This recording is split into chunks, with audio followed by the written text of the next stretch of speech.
We watched the Ted TV show. I'm not gonna lie to you. When somebody told me this was pretty good, and it was locked away somewhere on Peacock TV, I told them to shut up. Because I didn't think it could be that good. There's no way it was gonna be as funny as they were describing. And, real talk, it's 8 episodes, and all 8 episodes are pretty great.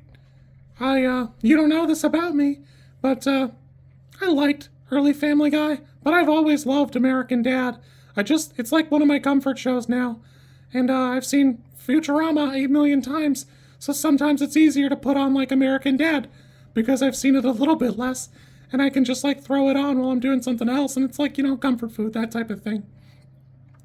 This is a great example of something I didn't think could be possibly as good as it is, and then it just knocks it out of the park. It's 8 episodes, and it got renewed for a second season if you know, or if you care, or like if you're looking for it now. But for me, I'm hyped to see more of it. I didn't think it could be that good. I didn't think it would be anywhere near as entertaining as it is for, like, spin-off prequel of a movie that, like, I like those movies, but, like, I don't love them the same way.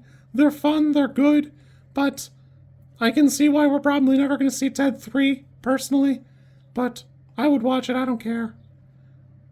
It's a good time. It does a great job of capturing that sitcom vibe. Ted himself has done pretty well. It's fun. All of the characters in it are acted pretty well. I think it's a cousin and the son. They're all done pretty well. And like when you see like a young actor or actress, you look for that. And the parents are great.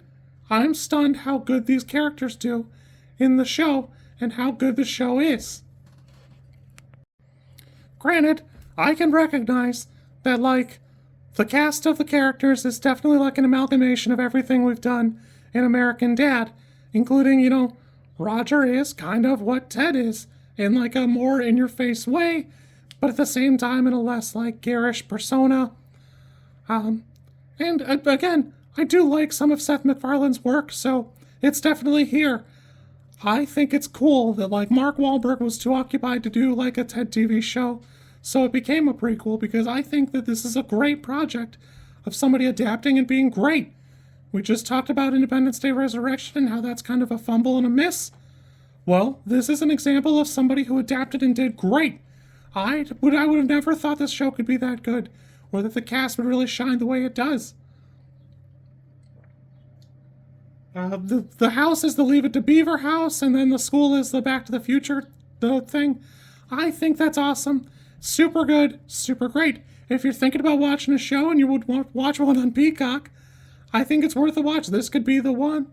It's definitely worth a couple of episodes if you like. Again, American Dad or Seth MacFarlane or what have you. Super fun, super good. You'll have a good time. Unless you don't like that kind of stuff, and then, you probably hate it. Also, I knew I had seen the dad's face, and I just couldn't place it. That's because I've seen interviews with, like, the American Dad cast, and that's Steve Smith. Voices are crazy, man. They're crazy. Anyways, if you miss watching Ted and don't want to wait for a theoretical Ted 3, make it this.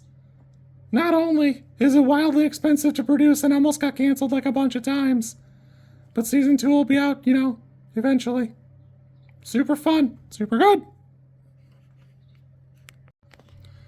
If you like this content, I'm supposed to ask you to like, comment, and subscribe. I think like is here, and comment is probably down there, and subscribe over there somewhere too, I think. I don't know how many times this, like, snippet is going to make it into a video. Everybody says you should do it this way, and I always thought it was just like an annoying thing other YouTubers did. And as you know, I am bad at editing, so if you like it, great, I'm happy for you. If you don't like it, I'm sorry.